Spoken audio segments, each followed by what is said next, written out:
शाम का वक्त था।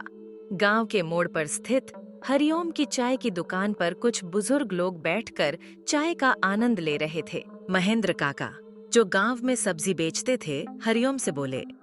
का हाल है बेटा, दुकान चल रही है ठीक से? बस काका, जैसे तैसे चल रही है। पहले जैसी रौनक तो अब रही नहीं, जब शाम को बुजुर्ग लोग आकर घंटों गप्पे लड़ाते थे। इसी दौरान विक्रम और संदीप नाम के दो युवक दुकान पर पहुंचे। हरिओम भाई, 2 चाय देना। मौसम बड़ा सुहाना है, चाय तो बनती है। कुछ ही देर में बातों का दौर चल पड़ा। तभी संदीप ने महेंद्र काका से पूछा, काका, सब्जी का धंधा कैसा चल रहा है? बेटा, अब तो बाजार की हालत कुछ ठीक नहीं है, जैसे तैसे गुजारा चल रहा है। फिर हरिओम ने एक और बात छेड़ी। संदीप, मैंने सुना है तुम्हारा बेटा क्रिकेट सीखने दूसरे शहर जाता है। हाँ, लेकिन आपको कैसे पता? तुम्हारी पत्नी से बात हुई थी एक दिन, उन्होंने ही बताया था।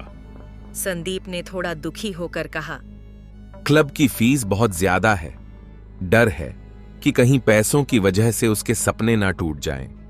थोड़ी देर बाद मौसम और भी सर्द हो गया और तभी विक्रम ने कहा, काका, सुना है आपके साथ पुराने जमाने में कुछ अजीब डरावना हुआ था। अगर तुम लोग सुनना चाहते हो तो सुनो। बहुत साल पहले जब मैं बड़नगर शहर में नौकरी करता था, मेरे साथ शिवनारायण नाम का दोस्त भी काम करता था। रोज शाम को हम चाय की दुकान पर मिलते थे, लेकिन एक दिन से वो गायब हो गया। फिर एक हफ्ते बाद पता चला कि उसका एक्सीडेंट हो गया था और उसकी मौके पर ही मौत हो गई थी। काफी दिन तक मैं उदास रहा और फिर एक रात कुछ अजीब हुआ। किसी ने मेरे दरवाजे पर दस्तक दी। कौन है? लेकिन कोई जवाब नहीं आया। मैंने दरवाजा नहीं खोला और सो गया। खिड़की खुली थी तो उसे बंद करने उठा।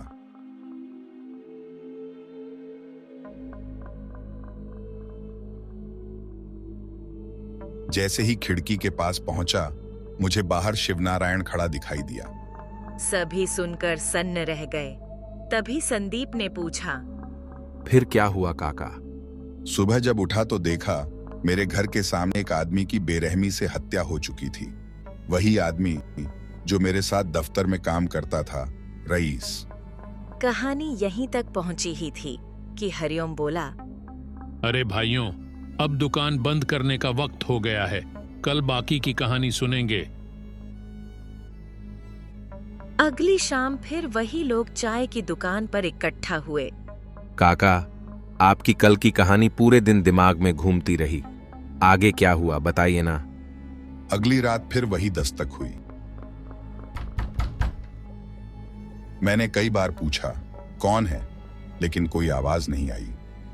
अगले दिन मैं गांव के ज्योतिषी बलवंत बाबा के पास गया। उन्होंने कुछ देर मेरी आंखों में देखा और बोले, तुम्हारा दोस्त शिवनारायण तुम्हें दिखाई दे रहा है, क्योंकि उसकी आत्मा अब भी भटक रही है। लेकिन खतरा किसी और आत्मा से है। तुम्हारे वंश में एक पुराना श्राप है।